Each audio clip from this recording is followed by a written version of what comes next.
So that was a fairly fascinating dive in the study of color across cultures and across languages. But it's not the only way of addressing this question. One very productive way of addressing the question of the relationship between language and thought, language and cognition, for example, again, in the context of color perception, is to look at infants before they have acquired color vocabulary, color-related vocabulary. And this is exactly what Bornstein and colleagues did in 1972. They really asked, what is the pre-linguistic state of color perception? If we were to show colors to an infant before any reasonable acquisition of color words, how does their perception look like? What is the natural state of perception that a child, an infant, comes into this world with before they acquire language? Now, in order to do this, what you usually do, because you cannot ask questions in the same way of an infant, often we use what is known as a habituation paradigm. Now, this is a paradigm where you show an infant a stimulus, in our case, a color, and you keep showing it until they get bored. Now, once they are clearly bored, you show them another stimulus. If that stimulus is in the same category, so in our case, if it's the same color, the infant should continue exhibit signs of being bored. But if instead it's a different category, so if it were a new color, the expectation is that the child suddenly should perk up because, oh, wow, look at that. That's a new color. How interesting. Let me show you an example of what this might look like. So what you're seeing here is a schema with time on the x-axis. In fact, trials, and you'll see what I mean in just a second. And on the y-axis, we have fixation time. So this is how much time are they spending looking at the screen. And you can see here the setup. So the infant is in their little child seat.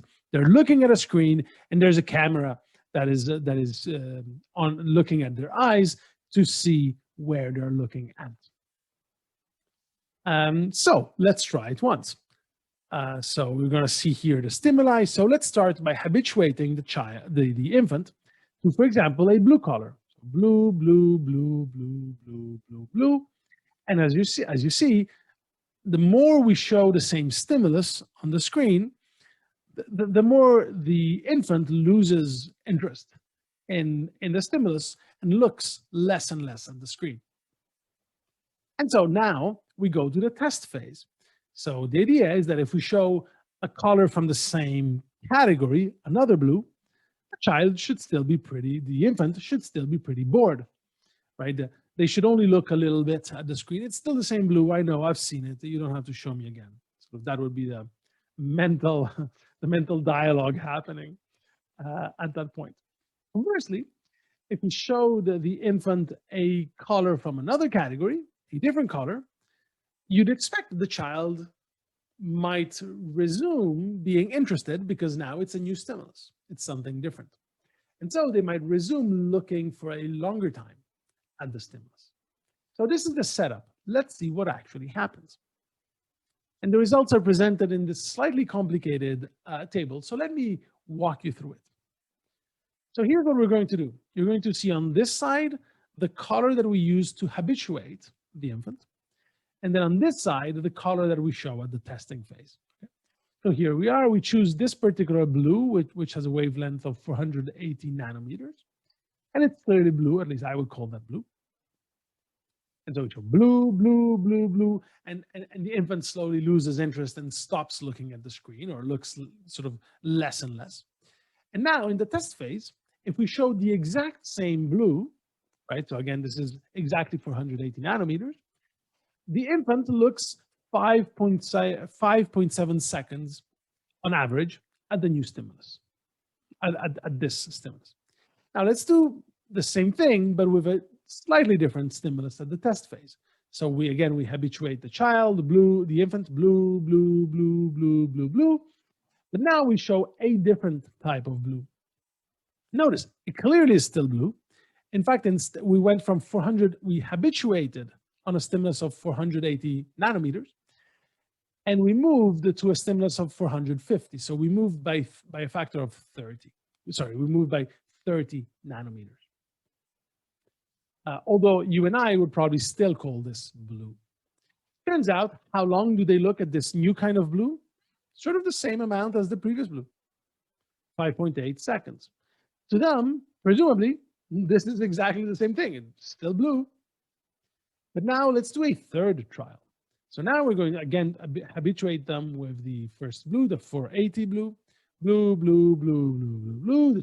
The infant starts losing interest. But now we show them a different color, a green. Notice this green is, again, only 30 nanometers away from the initial blue. So we went from 480 to 510. And remember earlier we went from 480 to 450. So this also is just a move of 30 nanometers, but it suddenly crossed the threshold into a different color. Because you and I look at this, presumably, and we call that green. What does the infant do? Suddenly, the infant perks up and gets all interested in this new color and looks for much longer. In fact, significantly so, 7.3 seconds. So very clearly, the infant has recognized that green is a different category, is a different color than these two. On the other hand, these two forms of blue, the infant didn't seem to care much for them, in the sense, didn't seem to react differently to them. They're just both blue. But this is a new color. So in this sense, this is telling us that the infant came into this world with an appreciation for different categories of color.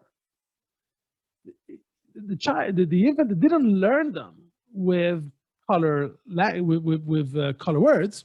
They came into this world predisposed to certain categories. And apparently, these two colors don't span a boundary are the same category, whereas this one here seems to have crossed the boundary and so is a different category. And you can repeat this experiment with several different colors. You can habituate the infant with green, and then you show them one green, and they look only 5 seconds. You habituate them with green, then you show a different green, again 30 nanometers away. And they still look the same, in fact, even less. And then you habituate them with green, you show them blue. And again, notice this blue is only 30 nanometers away. And now the infant looks much longer. Again, systematically so. And this is not just about blue and green being, who knows, particularly important because one is the color of the sky and the other one is the color of grass or leaves. Because you can do this with green and yellow, with yellow and red. So clearly, humans come into this world with some kind of structure already present in our mind, in our brain, that seems to organize colors in some form of categorization. Then I would imagine that as the data by Kay and Rager seems to imply, there might be some space at the boundaries to move these around, perhaps in connection to linguistic convention. But it's very clear that we seem to come into this world hardwired for an appreciation of certain categories of color, for a certain segmentation of the color space, regardless of the specific language that we find ourselves in and in the specific linguistic context that we will then grow up in.